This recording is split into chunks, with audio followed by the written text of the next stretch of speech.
Selamat malam. Jadi pada malam ini saya akan mempresentasikan tentang Big Data Analytics. Pada topik ini saya akan menggunakan algoritma Naive Bayes. Oke, jadi langkah pertama itu kita harus mengimport beberapa library. Jadi saya menggunakan 4 library, yaitu NumPy, Pandas, Matplotlib, dan Seaborn. Jadi NumPy itu fungsinya untuk melakukan kalkulasi seperti kalkulasi matematika atau bahkan kalkulasi aljabar juga bisa. Kemudian untuk yang Pandas itu fungsinya untuk mengambil dataset, kemudian menampilkan dataset. Bahkan library Pandas bisa digunakan untuk mengubah, menghapus atau menambahkan dataset, dan bahkan nyaring dataset. Kemudian untuk Matplotlib itu fungsinya hampir sama seperti Seaborn, yaitu fungsinya untuk membuat plot, membuat diagram seperti begitu, bahkan untuk memberikan judul mungkin juga bisa. Setelah itu yang keempat, kita mengimport Seaborn. Itu kurang lebih penggunaannya sama seperti Matplotlib, tapi Seaborn lebih simple dan lebih mudah digunakan, bahkan bisa digunakan untuk menggambar grafik. Kemudian yang SNS.setStyle ini untuk mengatur style pada Seaborn. Oke, langkah pertama yang saya lakukan yaitu saya mendefinisikan data ini untuk membaca dataset yang merupakan file CSV, yaitu dengan judul breast cancer data. Jadi hari ini saya akan menganalisis data breast cancer. Kemudian saya akan menampilkan 10 data teratas. 10 baris teratas ini sudah muncul dari angka 0 sampai 9. Kemudian saya akan melakukan beberapa visualisasi sedikit sebelum diolah, yaitu saya menggambar histogram khusus untuk bagian yang diagnosis, untuk kolom diagnosis. Jadi ada yang 1 poin itu berarti contoh yang positif, kemudian ada beberapa yang 0 di sini berarti merupakan contoh negatif. Setelah menggambar histogram, saya menggambar plot CMap menggunakan library Seaborn. Kemudian seperti begini hasilnya.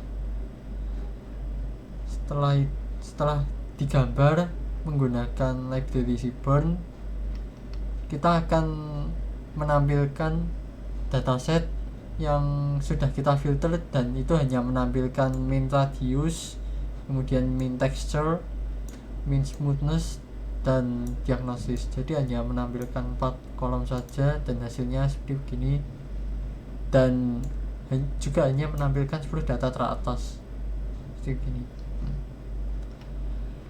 Setelah itu kita gambar histogram plotnya. Histogram itu yang berbentuk batang, kemudian plot itu yang berbentuk grafik garis seperti begini, yang melengkung-melengkung. Itu digambar menggunakan library Seaborn, itu menggambar yang mean radius, mean smoothness, dan mean texture, dan hasilnya seperti begini.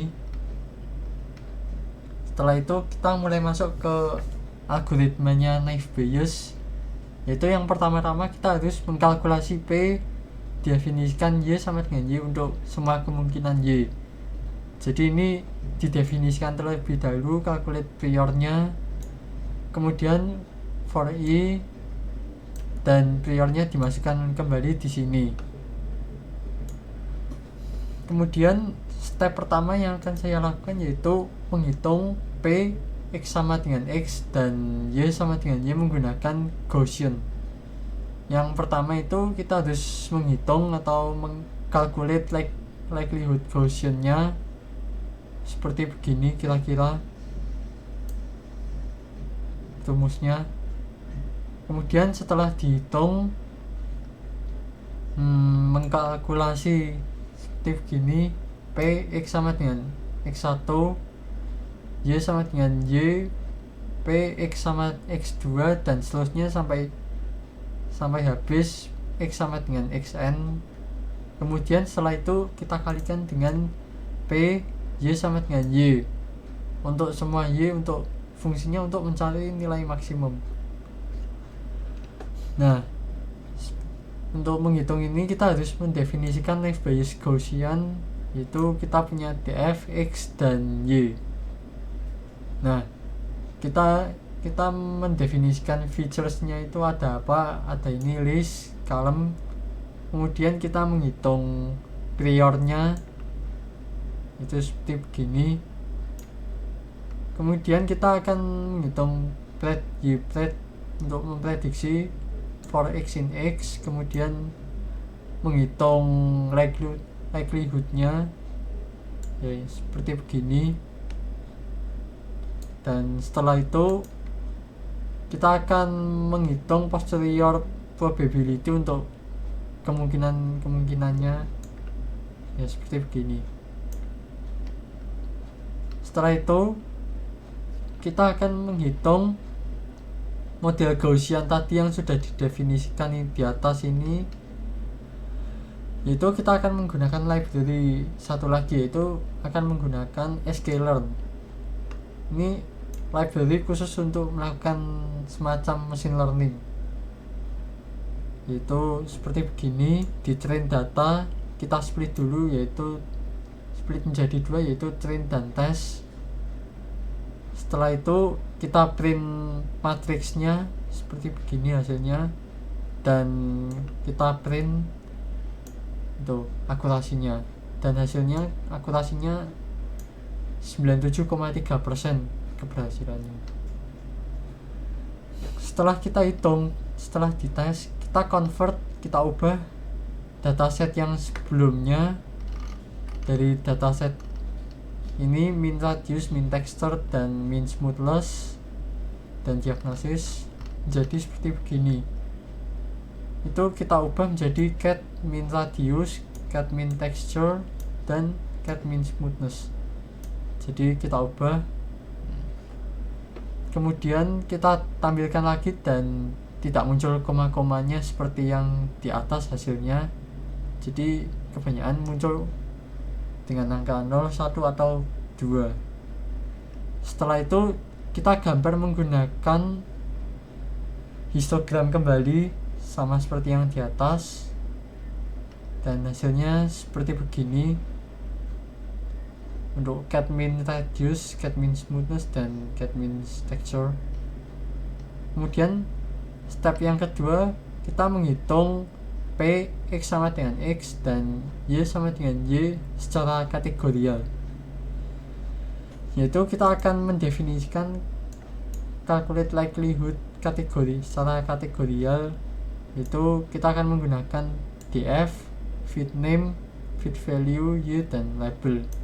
Jadi seperti begini, fit sama dengan ini, df sama dengan ini. Setelah itu kita akan menghitung, ini juga hampir sama di atas, rumusnya sama seperti di atas, P, X sama dengan X1, Y sama dengan Y. Kita cari X nya hingga mencapai angka terakhir X sama dengan X, tergantung dari jumlah data XN ini. Kemudian dikalikan P, Y sama dengan Y untuk mencari nilai Y dan cari nilai maksimum. Setelah itu kita mendefinisikan Naive Bayes secara kategorial. Kita akan get feature name, kemudian mengkalkulasi priornya. Setelah itu kita loop semua data sampel yang ada. Setelah itu kita mengkalkulasi likelihoodnya, kemudian kita mengkalkulasi posterior probability-nya secara numerial. Setelah itu tahap yang terakhir, kita akan tes kategorialnya dan kemudian menampilkan akurasinya berapa persen. Ya, untuk library-nya sama seperti sebelumnya, saya menggunakan sklearn. Kemudian data tersebut di-split menjadi dua jenis, yaitu train data dan test data. Setelah itu kita print matriks dan akurasinya. Jadi matriksnya seperti begini dan akurasinya 95,1%. Oke. Sekian dan terima kasih.